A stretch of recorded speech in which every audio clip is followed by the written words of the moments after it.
Team hotel থেকে যুক্ত হচ্ছেন সহকর্মী পিয়াস সাহা। পিয়াস, আপনি নিজেও সাক্ষী হলেন এই ঐতিহাসিক জয়ের। ২২ বছর পর ভারতকে হারানোর যে আনন্দ আমরা দেখেছি, স্টেডিয়াম থেকে সেটা টিম হোটেল পর্যন্ত পৌঁছে গেছে কিনা, এখন কি আবহ টিম হোটেলের আশেপাশে?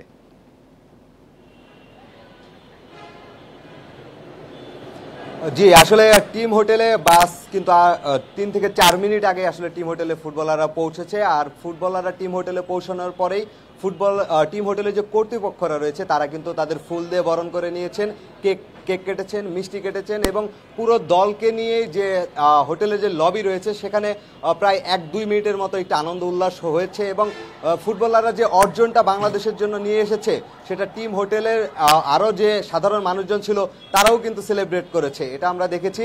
এবং হামজা চৌধুরীর কথা বলতেই হবে।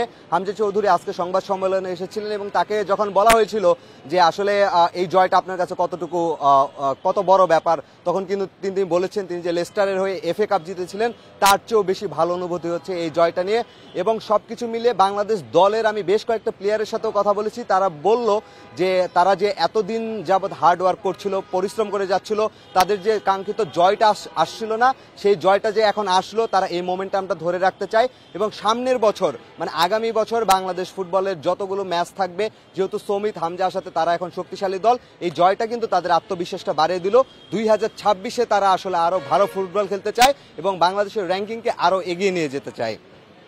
পারফরমেন্স আমরা দেখেছি, এই ম্যাচে ডিফেন্সে সেরকম ভুল হয়নি, তবে গোলকিপার মিতুল মার্মা বেশ নড়বড়ে ছিলেন। একটা প্রসঙ্গ জানতে চাই, এই ম্যাচ জয়ের পর কোচ কাবরেরা কি একটা লাইফলাইন পেলেন কিনা?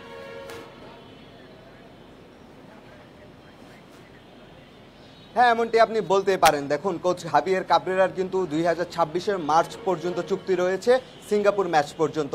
আপনি এটা নিঃসন্দেহে বলতে পারেন যে 26-এর মার্চ পর্যন্ত যে চুক্তি রয়েছে সেই চুক্তি পর্যন্ত কোচ হাবিয়ের কাবরেরাকে বাফুফে রাখবে, এমন কথাও আমি প্রেস বক্সে শুনেছি। এবং বাফুফের কয়েকজন কর্মকর্তার সঙ্গে আমি কথা বলেছি, তারা আসলে বলেছে যে ভারত ম্যাচের উপরেই অনেকটা ভাগ্য নির্ভর করছিলেন কোচ হাবিয়ের কাবরেরার। তিনি যদি এই ম্যাচটি জিতে বা বাংলাদেশ ভালো কোনো ফলাফল করলেও তারা কোচ কাবরেরার যে ম্যাচটা আছে সেই মেয়াদ পর্যন্ত কোচ হাবিয়ের কাবরেরাকে অন্তত রাখবেন। আর যেহেতু ভারতের বিপক্ষে 22 বছর পর বাংলাদেশ জিতলো, ম্যাচে যে পারফরমেন্স করেছে বাংলাদেশ সেটার অবশ্যই প্রশংসা করতে হবে।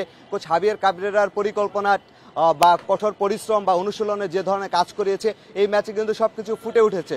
তো সবকিছু মিলিয়ে বাফুফের হয়তো কয়েকদিন পর টিম মিটিং হবে, আসলে কম্পিটিশন কমিটি রয়েছে, ন্যাশনাল টিমস কমিটি রয়েছে, সেখানে মিটিংয়ে হয়তো কোচ হাবিয়ের কাবরেরাকে নিয়ে আলোচনা হবে। কিন্তু কোচ হাবিয়ের কাবরেরার থেকে যাওয়ার পাল্লাটা ভারী হয়ে গেল। অন্তত 2026-এর মার্চ পর্যন্ত চুক্তি পুরো শেষ করে কোচ হাবিয়ের কাবরেরা যাবে, তার আগে মানে কাবরেরাকে বাফুফে হয়তো বা অবশ্যই আমরা হয়তো কাবরেরাকেই দেখতে পাবো। ম্যাচ বাংলাদেশ জিতেছে, এই জন্য মিতুল মার্মার যে একটা ব্ল্যান্ডার ছিল সেইটা সামনে আসছে না। মিতুল গত ম্যাচ দেখেছি আমরা, তার আগের ম্যাচগুলোতেও দেখেছি বেশ নড়বড়ে, আজকেও তাকে নড়বড়ে দেখা গেছে। ডিফেন্সের কল্যাণে আজকে রক্ষা পেয়েছে। গোলকিপিংয়ে কোনো অপশন কেন পাচ্ছেন না হাফিয়ার কাবরেরা? দেখুন, এটা কিন্তু আসলে একদমই ভুল কথা। কোচ হাবিয়ের কাবরেরার কাছে কিন্তু যথেষ্ট গোলকিপিং অপশন রয়েছে। আসলে বসুন্ধরা কিংসের যে রেগুলার গোলকিপার শ্রাবণ, সে কিন্তু জাতীয় দলের থার্ড গোলকিপার হিসেবে বিবেচনা হয়।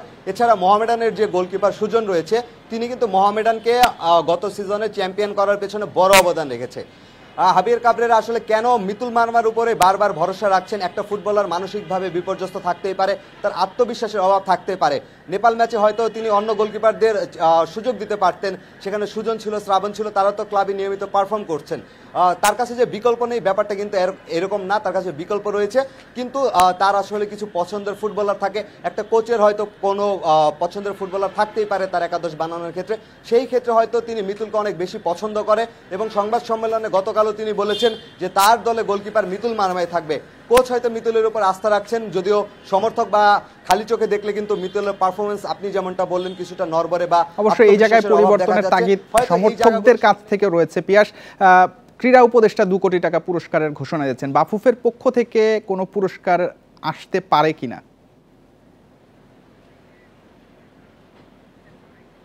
অবশ্যই ক্রীড়া উপদেষ্টা যেমনটা এত বড় জয়ে আসলে উপহার দিবেন এটা আমরা আগে থেকেই বুঝতে পেরেছিলাম। বাফুফেও হয়তো কোনো একটি আর্থিক উপহার ঘোষণা করবে। বাফুফে আসলে এইসব ব্যাপারে একটু সিদ্ধান্ত নিতে সময় না, হয়তো আমরা আগামী 1-2 দিনের মধ্যে জেনে যেতে পারবো, বা আর টিম হোটেলে তাবিদ আওয়ালের আসার কথা রয়েছে, বাফুফের সভাপতি তখন আসার পরে আসলে তখন আমরা জানতে পারবো আসলে কোনো ধরনের ঘোষণা হয় নাকি। পিয়াস আমাদের সঙ্গে যুক্ত ছিলেন, আপনাকে অসংখ্য ধন্যবাদ।